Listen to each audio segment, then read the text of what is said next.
Hello, everyone, and welcome back to Mind and Moments. Over the past few years, summers have felt different. Heat waves are lasting longer. Wildfires are becoming more destructive. Glaciers are melting at an alarming rate, and many places are experiencing record-breaking temperatures. Around the world, millions of people are asking the same question: what is happening to our planet? Today, we're joined by someone who has spent more than 20 years studying our climate and ecosystems. Please welcome environmental scientist and climatologist Dr. Michael Carter. Bill, thank you for joining us. Thank you for inviting me. It's a pleasure to be here. This is one of the most important conversations we can have today, because climate change is no longer something we expect in the future. We're already living through it. Let's begin with the biggest question. Why is the Earth getting hotter? Is this simply a natural cycle, or is humanity responsible? The short answer is both, but not equally. Earth has always gone through natural climate cycles. There have been ice ages and warmer periods throughout history. However, what we're witnessing today is happening much faster than those natural changes. The overwhelming scientific evidence shows that human activity is the primary reason. Every day we burn coal, oil, and natural gas for electricity, transportation, and industry. These activities release enormous amounts of carbon dioxide into the atmosphere. We also produce methane from agriculture, livestock, and waste, along with other greenhouse gases. These gases act like an invisible blanket around the Earth. Sunlight enters the atmosphere normally, but a significant portion of the heat that should escape into space becomes trapped. As a result, our planet continues warming year after year. Many people have heard the phrase greenhouse effect, but they don't really understand what it means. Could you explain it in simple terms? Of course. Imagine sitting inside a parked car on a sunny afternoon.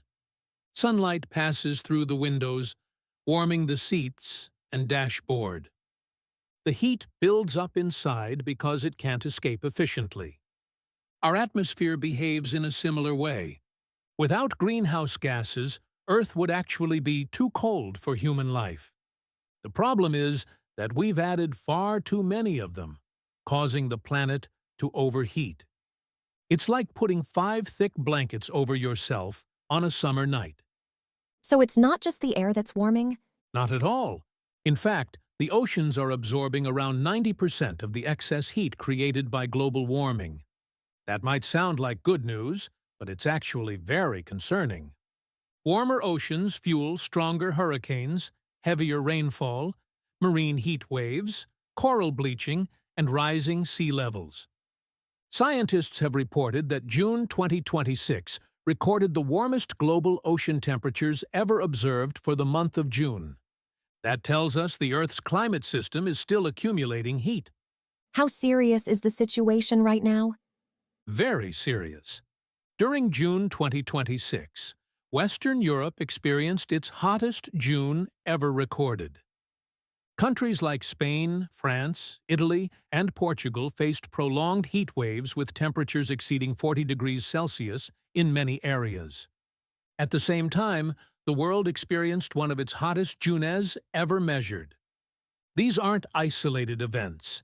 They're part of a long-term warming trend that scientists have been tracking for decades. Some people still say, it's just summer. Hot weather has always existed. How would you respond? They're correct that hot summers have always existed. But what's changing is the intensity, frequency, and duration. Today's heat waves last longer. They're hotter. And perhaps most importantly, nights are no longer cooling down enough for our bodies to recover. High nighttime temperatures dramatically increase health risks because the human body never gets the chance to release accumulated heat. What happens to the human body during extreme heat? Extreme heat places tremendous stress on every organ. The heart works harder. The body loses water and essential minerals through sweating. Blood pressure can become unstable. People may suffer dehydration, heat exhaustion, or even heat stroke. Heat stroke is a medical emergency. Without immediate treatment, it can damage the brain, kidneys, and heart. And in severe cases, it can be fatal. Who is most vulnerable? Older adults, young children, pregnant women, people with heart or lung disease, outdoor workers, and individuals without access to air conditioning. Sadly, every major heat wave results in thousands of preventable illnesses and deaths. Climate change doesn't only affect humans. How is nature responding? We're seeing changes everywhere. Glaciers are shrinking faster than before. Sea levels continue rising. Forests are becoming drier and more vulnerable to wildfire. Some tropical forests are struggling to absorb carbon dioxide because prolonged heat reduces their ability to perform photosynthesis efficiently. That creates a dangerous cycle. Fewer healthy forests mean less carbon is removed from the atmosphere.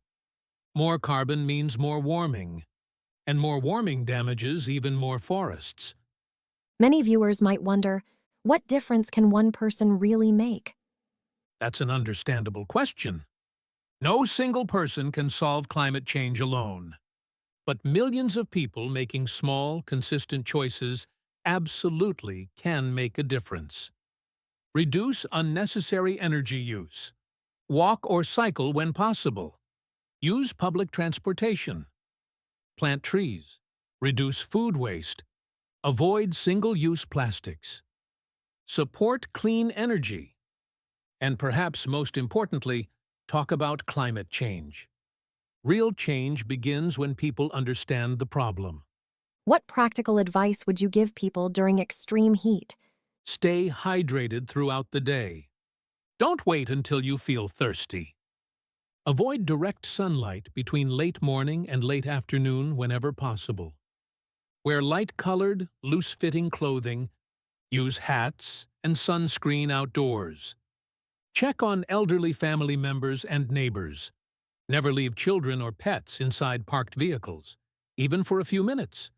If someone becomes confused, stops sweating, loses consciousness, or has a body temperature above 40 degrees Celsius, 104 degrees Fahrenheit, call emergency medical services immediately. After more than 20 years studying climate science, are you hopeful about the future? Yes, I truly am. The challenges are enormous, but so is our ability to adapt. Renewable energy is expanding rapidly. Electric transportation is becoming more common. Scientists continue developing better technologies. Governments, businesses, and communities are paying far more attention than they did 20 years ago. The future isn't predetermined.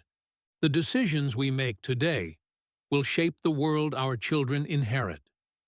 Before we finish, if you could leave our audience with one final message, what would it be? The Earth doesn't need us to survive. We need the Earth. Protecting nature isn't just about saving forests or animals. It's about protecting our families, our health, our food, and our future. Climate change isn't someone else's problem.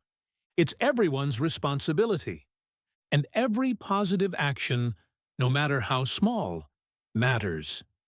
Thank you, Bill, and thank you to everyone watching. The extreme heat we're experiencing isn't simply another hot summer. It's a signal that our planet is changing. The real question isn't whether climate change is real. The real question is whether we'll act before it's too late. If you found today's conversation meaningful, please share it with someone you care about. Don't forget to subscribe to Mind and Moments for more conversations that inspire curiosity, awareness, and positive change. Until next time, take care of yourself and take care of our planet.